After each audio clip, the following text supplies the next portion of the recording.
So Prajan வந்து இன்றைக்கி worst performer செலெக்ஷனில் ஒரு விஷயம் பண்ணியிருப்பாரு. நான் ஆஃப்டர்நூனே இதை பற்றி ஒரு வீடியோ போடணும்னு நினச்சேன்.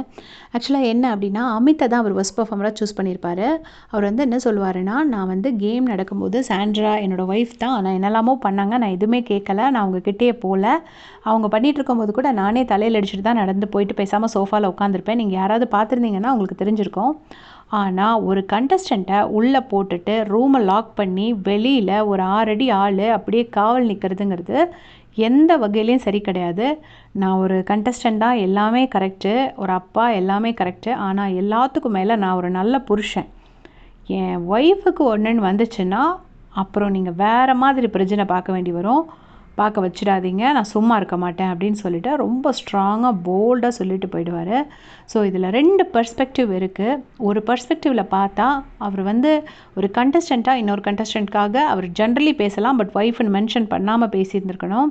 அட் த சேம் டைம் ஒரு ஹஸ்பண்டாக என்ன கேமு, ஒரு 100 நாள் கேமு லைஃப் இல்லை, அதை விட முக்கியம் என் ஒய்ஃப் ஒருத்தன் இப்படி வீட்டு ரூமுக்குள்ளே பூட்டி வச்சுட்டு வெளியில் காவல் நிற்பான், நான் அவனுக்கு பார்த்துட்டு சும்மா இருந்தேன்னா அப்புறம் நான் என்ன மனுஷன் அப்படிங்கிற மாதிரி யோசிச்சா பிரஜன் பண்ணது கரெக்டு.